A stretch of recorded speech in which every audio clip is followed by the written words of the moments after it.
welcome back again sa ating channel and welcome to Ada Reacts. So for today's video guys, Dark TV PH tayo, scary reaction video. Let's go!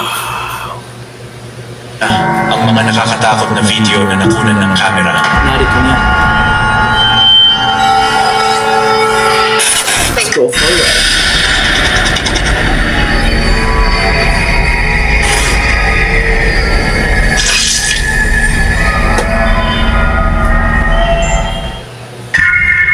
Number 5. Sa video na ito, isang lalaki na nagngangalang Brad ang nakatira mag-isa kasama ang kanyang dalawang alagang pusa. Sa una, Solo napansin niya living, na ang no? isa sa kanyang mga pusa ay matagal nang nakatitig sa pintuan ng kanyang kwarto. Ay, Na parang gabi. may nakikita itong Pag hindi niya pusa, nakikita. boy, alam mo na Noong yan. una, Pusa, hindi niya ito aso. pinansin. Ngunit habang patuloy na nakamasid ang pusa sa parehong direksyon, nagpasya siyang i-record ang nangyayari. At doon nagsimula ang nakakatakot na bahagi. So my cat's been watching that door for a while now. Oh. Pusa, boy, aso, ganyan, may tinititigan ng matagal. Alam mo na yun, boy.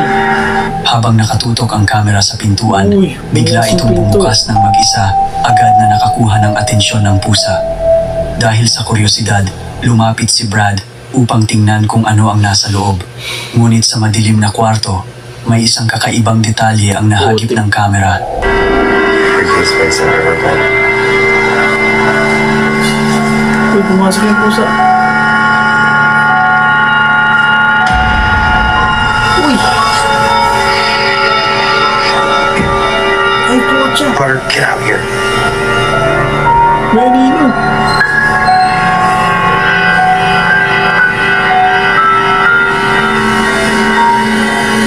Gogi!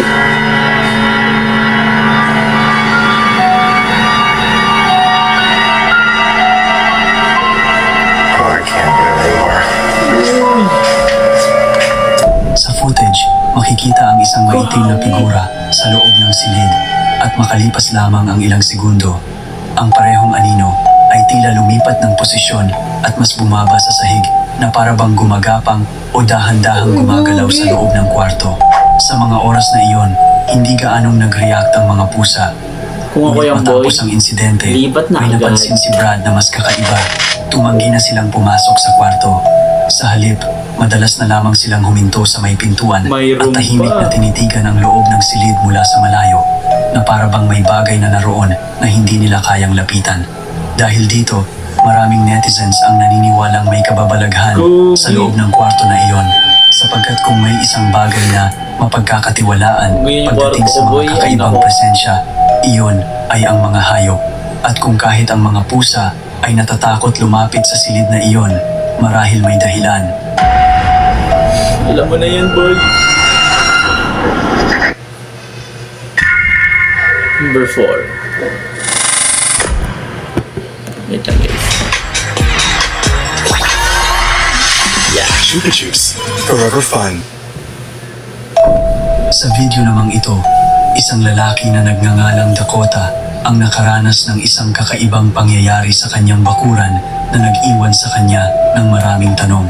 Pagka-uwi niya ng bahay, may napansin siyang tila sanga ng puno na nakalutang sa ere. Can't figure out for the life of me what the hell is going on. It's just, it's just floating there. As far as I Hindi. zoom in on, Baka sapot. Tingin ko sapot lang yan, boy. I can't figure it out.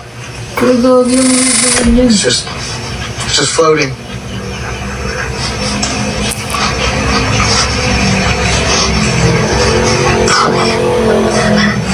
Tricycle ah. Google's like talking about spider webs and all kinds of stupid crap, but it rained here like shortly after I got home, and it's still there.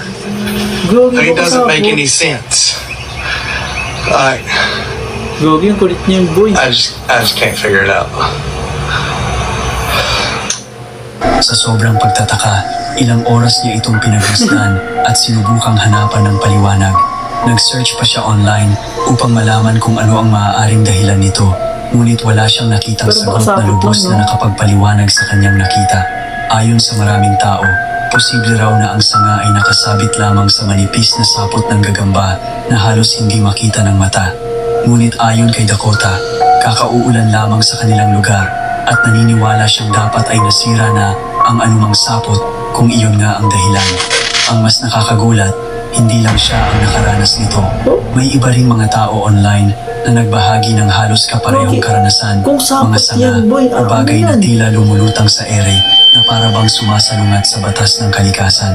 Dahil dito, Oh. may ilan na nag-ugnay sa Ibon. pangyayari sa isang lumang konsepto ng folklore na tinatawag na Fae Trap, isang umano'y ilusyon o panlilinlang na nililikha ng mga misteryosong nilalang upang lituhin ang mga tao. Siyempre, ang pinakalohikal na paliwanag ay May sapot nananatiling bang ang kaya teorya humapo? tungkol sa sapot Umawak ng mo ganyan gagamba. kabigat na sanga? Ngunit dahil sa kakaibang itsura ng eksena, maraming netizens ang hindi pa rin kumbinsido. Kaya ano sa tingin ninyo? Isa lamang ba itong Parang simpleng ang dibo ilusyon naman ng ng sapot kalikasan ng- ang o may laki-laki ibang niya. bagay na hindi maipaliwanag Lumabo pa ang yung ibon. nakalutang sa bakuran ni Dakota?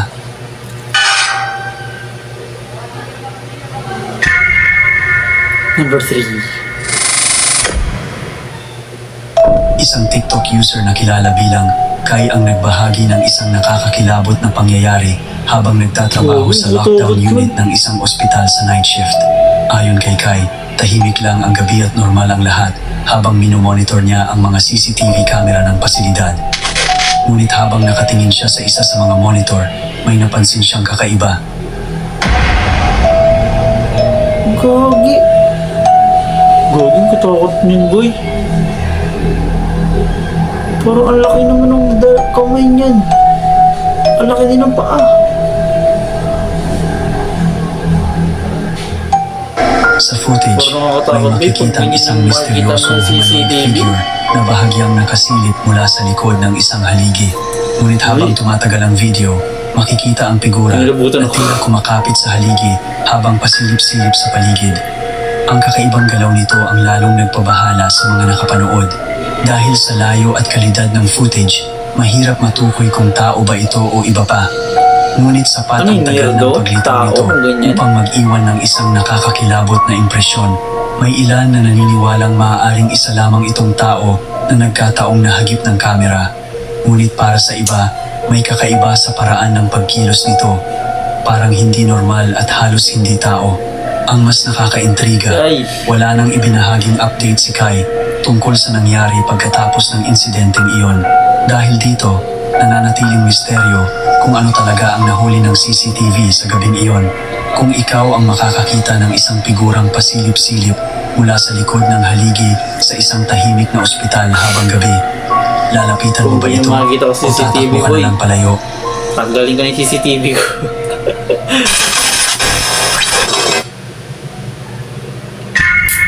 Number 2. Isang real estate photographer ang nagbahagi ng Napanood isang ko na to, guys. nakakakilabot na karanasan habang kinukuhanan ng litrato ang isang luma Napanood ko na at to. abandonadong Ito yung may bahay. bumaba. Ayon sa kanya, habang abala siyang kumukuha ng mga larawan sa loob ng bahay, may kakaiba na siyang pakiramdam. Para bang may nakamasid sa kanya mula sa kung saan, kahit alam niyang dapat ay mag-isa lamang siya roon. Matapos ang photoshoot, nagsimula na siyang mag-empake ng kanyang mga kagamitan.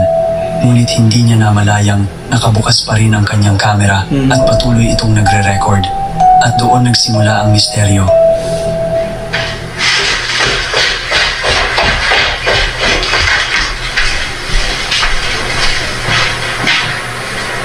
Sound up.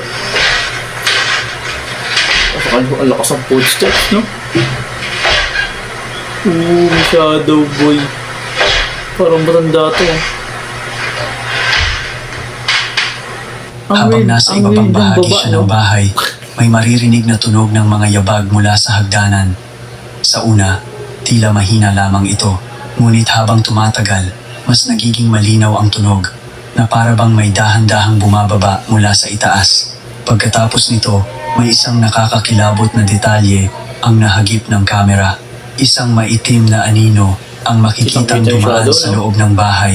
Mabilis lamang itong lumitaw, ngunit sapat upang mapansin ng mga nakapanood. Wala ring ibang tao na dapat ay naroon sa mga Yung oras na yun. nagpaano ka ng Dahil bahay sa tapos naranasan ganyan niya yung at sa papapanood. pakiramdam na parang Walang may bibili. nakamasid sa kanya buong oras ng photoshoot, Walang bibili kumbinsido niyan, ang boy. photographer na Walang hindi ito kukuha niyan. simpleng camera glitch o optical illusion. Para sa kanya, maaaring may ibang presensya na nananatili sa loob ng lumang bahay na iyon. Ito na, number 1.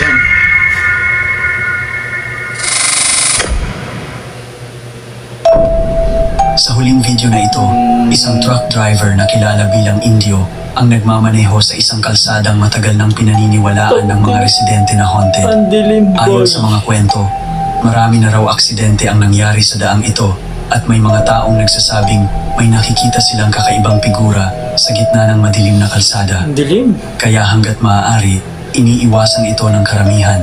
Ngunit isang gabi, dahil wala nang ibang ruta pa uwi, napilitan si Indio na dumaan doon.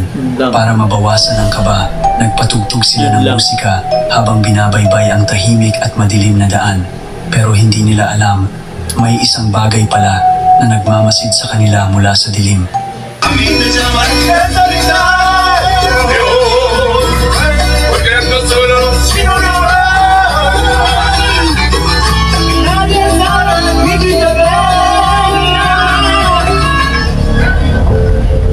Uy! Ano yun? Tumatakbo. Habang nagmamaneho sila, biglang may maputlang figura na sumulpot mula sa gilid ng kalsada at tumakbo papunta sa daan na parang susugod mismo. Ganito yung nakakatakot sa biyahe, no? Sa gabing-gabi. Tapos, ang mahirap mag-isa ka lang nagdadrive, no? Tapos, alam mo yun, focus ka sa pagdadrive. Tapos bigla kami makikita ng tumatakbo pa palapit sa sasakyan mo. Ah! sa kanilang truck. Ilang segundo lang itong nakita Bungguin ko talaga bago yun, biglang boy. nagtago muli sa dilim. Ang itsura at galaw nito ay parang eksena mula sa isang horror movie. Hindi malinaw kung tao ba ito, hayop, o ibang bagay na hindi dapat Grabe. naroon sa gabing iyon. Kaya ang Uy, tanong, kahit tao yan, boy, ano ang matatakot ka maputlang dyan. nilalang na tumakbo papunta sa kanilang truck? Isa lang ba itong tao sa dilim? O may mas nakakatakot na misteryo? Mahirap no, nagdadrive ko, no? Tapos, may papalapit sa'yo na wala. Tapos paglingon mo, sa haunted Iyay ko road po. na iyon? imagination ko lang yun.